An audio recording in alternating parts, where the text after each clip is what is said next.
Bayangkan, malam di pantai selatan tiba-tiba terasa berbeda. Ombak yang biasanya menenangkan berubah seperti mengangkat sesuatu dari kedalaman yang gelap dan tak tersentuh manusia. Angin malam membawa aroma asin bercampur bau tanah basah. Tapi, ada satu hal yang membuat siapapun merinding. Bisikan halus terdengar dari arah lautan, seolah memanggil nama-nama yang tak kita kenal. Ketika fajar menyingsing, semuanya berubah menjadi mimpi buruk. Ratusan tubuh mengapung perlahan menuju bibir pantai. Assalamualaikum, halo teman-teman semua. Selamat datang kembali di channel ini. Pada kesempatan kali ini, kita akan membahas salah satu kisah urban legend yang cukup terkenal di pesisir Yogyakarta. Sebuah cerita yang turun-temurun diceritakan oleh warga sekitar dan menyimpan banyak misteri yang sulit dijelaskan. Jika teman-teman menyukai video seperti ini, jangan lupa untuk klik like, tinggalkan komentar, dan bantu channel ini berkembang dengan cara subscribe, karena dukungan kalian sangat berarti bagi kami untuk terus menghadirkan cerita lain yang tak kalah menarik di waktu mendatang. Pada malam Jumat Kliwon itu, pantai selatan terlihat berbeda dari biasanya. Langit tampak lebih rendah, seakan mendekat dan memaksakan diri turun menyentuh permukaan laut. Awan gelap menggantung tanpa suara, membuat malam terasa sangat tebal, seolah menyembunyikan sesuatu di balik gelombang. Ombak yang biasanya bergulung pelan, kini bergerak seperti terengah-engah, memuntahkan busa kecoklatan yang tak biasa.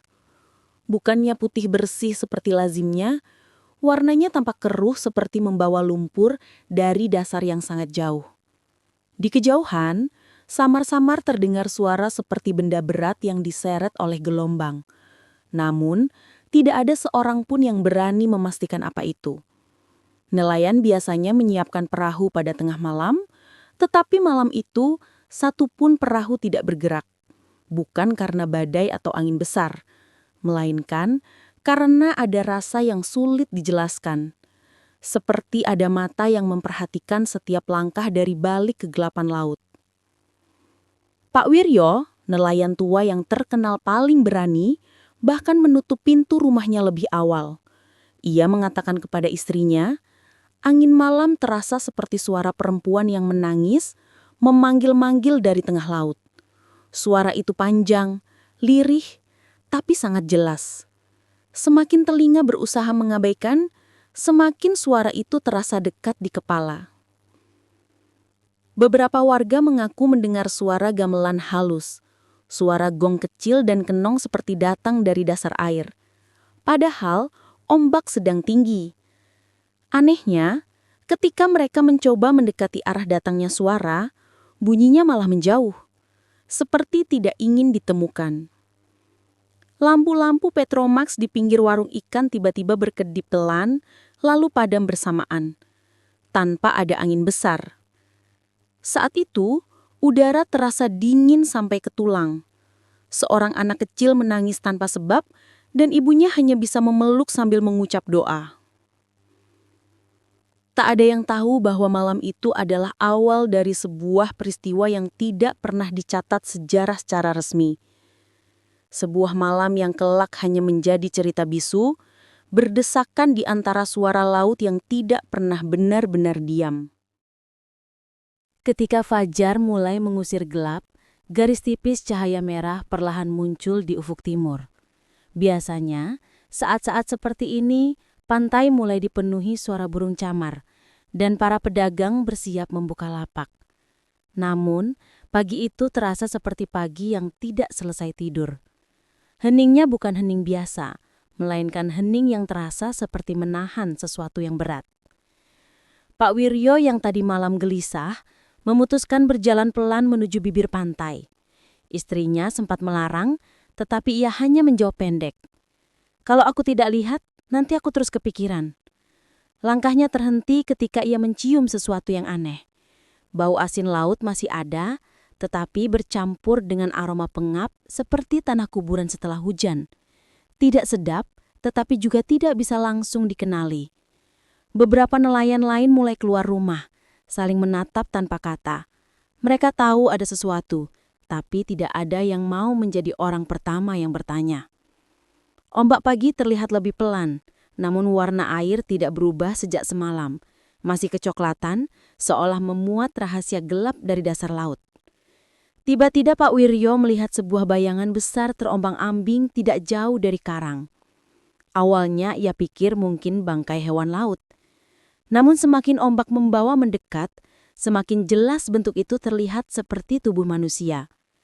Tubuh itu menghadap ke langit, kulitnya pucat kebiruan, mata terpejam rapat, mulut sedikit terbuka seperti mencoba menghirup udara terakhir sebelum ditelan laut. Belum sempat warga teriak, tubuh kedua muncul beberapa meter dari yang pertama, lalu yang ketiga, dan keempat. Dalam hitungan menit, pantai dipenuhi puluhan tubuh yang terbawa ombak, perlahan menuju daratan.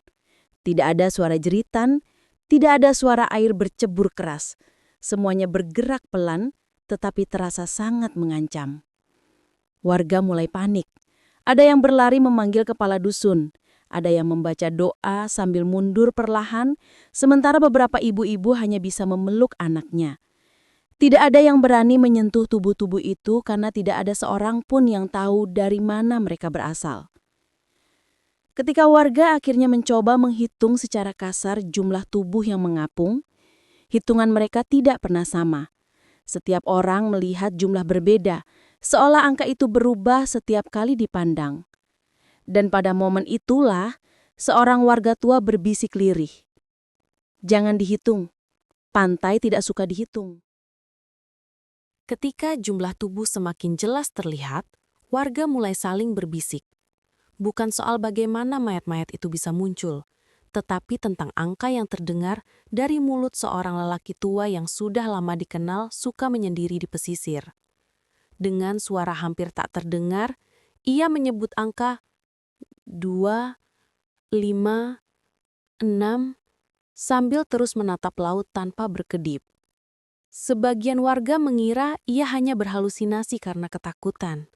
Namun, di kampung tersebut, angka 256 bukanlah angka asing.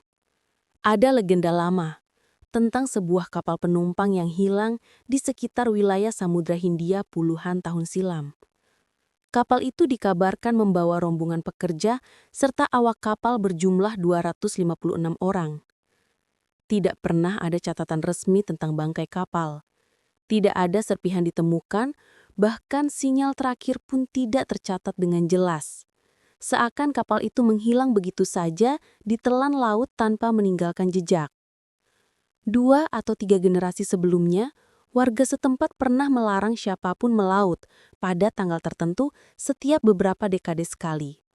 Larangan itu tidak dijelaskan secara rinci, hanya alasan bahwa laut ingin tenang. Tidak ada yang pernah mempertanyakan karena mereka percaya laut adalah rumah bagi sesuatu yang jauh lebih tua dari manusia yang tinggal di tepiannya.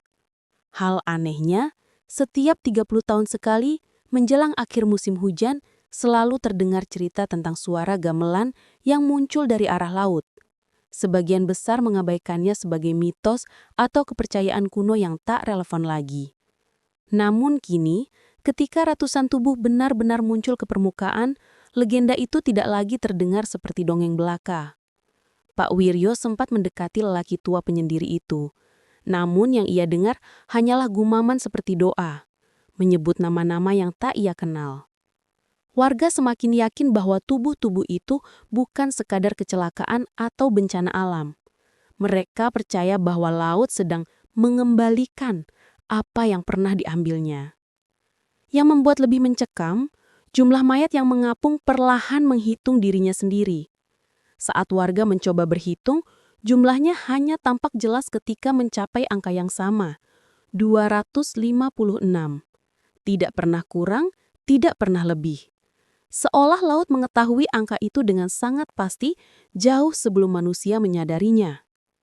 Ketika gelombang mulai surut menjelang siang, sebagian tubuh sudah terdampar di pasir, sebagian lain masih terombang-ambing dekat garis air. Anehnya, meskipun jumlah mayat begitu banyak, tidak terdengar suara burung pemakan bangkai mendekat. Mereka hilang entah kemana, seperti enggan menyentuh tubuh-tubuh itu. Warga yang awalnya hanya menonton dari jauh, akhirnya memberanikan diri mendekat ketika kepala dusun tiba dan mencoba mengatur situasi. Namun sebelum sempat menyentuh satu pun tubuh, seseorang berteriak pelan menyuruh semua mundur. Alasannya sederhana, namun membuat bulu kuduk merinding. Di pasir yang sedikit lembab, terlihat jejak kaki manusia. Panjangnya sekitar 1,5 meter dari garis ombak menuju arah daratan. Jejak kaki itu bukan hanya satu. Ada puluhan, bahkan mungkin ratusan, saling bersisian dan menumpuk, membentuk garis panjang yang seperti iring-iringan orang berjalan dalam diam. Lebarnya cukup untuk menampung 2 atau 3 orang berjalan sejajar. Yang membuatnya semakin ganjil, jejak itu terlihat baru, seperti masih hangat, padahal tidak ada seorang pun yang mengaku melihat tubuh-tubuh itu bergerak. Semakin jejak itu ditelusuri ke arah daratan, semakin terlihat bahwa jejak-jejak tersebut tidak meninggalkan arah balik ke laut. Semuanya mengarah ke hutan pandan yang lebat dan terkenal sebagai tempat paling angker di wilayah tersebut. Hutan itu memang jarang dimasuki warga, bukan karena binatang buas, tapi karena dipercaya sebagai pintu ke dunia lain. Beberapa lelaki nekat mengikuti jejak tersebut, tetapi setelah berjalan sekitar 50 meter, jejak itu berhenti begitu saja di titik paling gelap di antara pepohonan. Tidak ada mayat, tidak ada tanda-tanda orang lewat, tidak ada apapun kecuali aroma laut yang tiba-tiba lenyap dan digantikan bau tanah basah bercampur wangi melati samar-samar. Salah satu warga yang dikenal sering melihat hal-hal gaib, mengaku merinding karena merasa ada banyak sosok berdiri mengelilinginya meski tidak terlihat mata.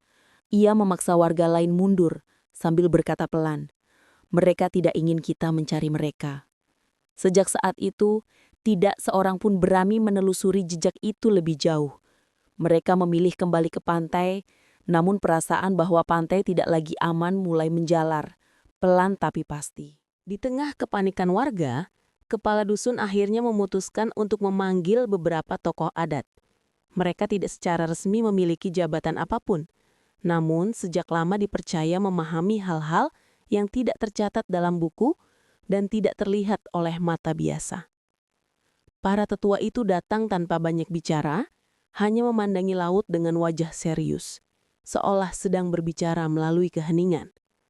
Salah satu tetua mendekat pada warga dan memperingatkan agar tidak ada yang berusaha menghitung jumlah tubuh secara lantang.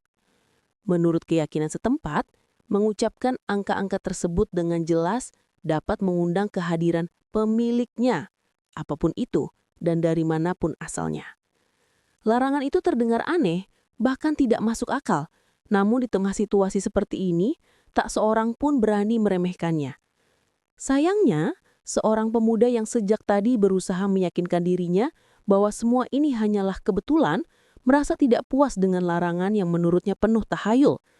Ia berdiri di depan tubuh-tubuh yang tergeletak, lalu mulai menghitung satu persatu, sambil menunjuk dengan jarinya. Baru mencapai belasan, tiba-tiba suara angin bertiup kencang, membuat pasir berterbangan dan menampar wajahnya. Pemuda itu mendadak terdiam, matanya kosong, dan ia jatuh terduduk tanpa suara. Sejak kejadian itu, desas-desus beredar bahwa pemuda tersebut sering berjalan sendirian menuju pantai pada malam hari. Beberapa warga mengaku melihatnya duduk menghadap laut selama berjam-jam, seperti sedang mendengarkan seseorang yang berdiri tepat di hadapannya. Ketika ditanya, ia mengaku tidak ingat apapun, hanya merasa seperti harus berada di sana, seolah laut memanggilnya.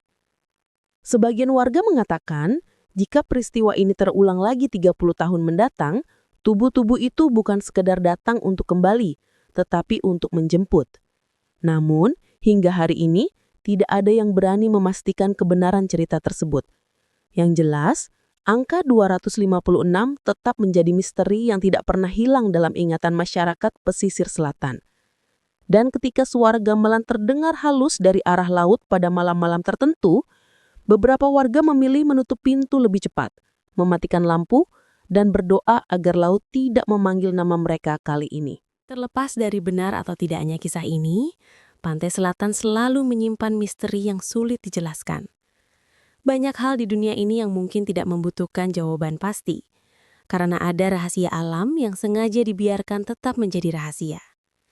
Dari cerita ini, kita dapat mengambil pelajaran bahwa manusia sebaiknya menjaga sikap terhadap alam dan tidak merasa mampu menguasai segala sesuatu yang berada di luar batas nalar. Terima kasih sudah menyempatkan waktu untuk menonton video ini sampai selesai. Semoga cerita ini bisa menjadi hiburan, sekaligus pengingat bahwa masih banyak hal di sekitar kita yang belum kita pahami sepenuhnya.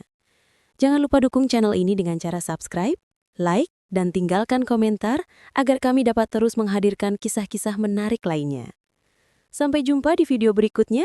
Assalamualaikum.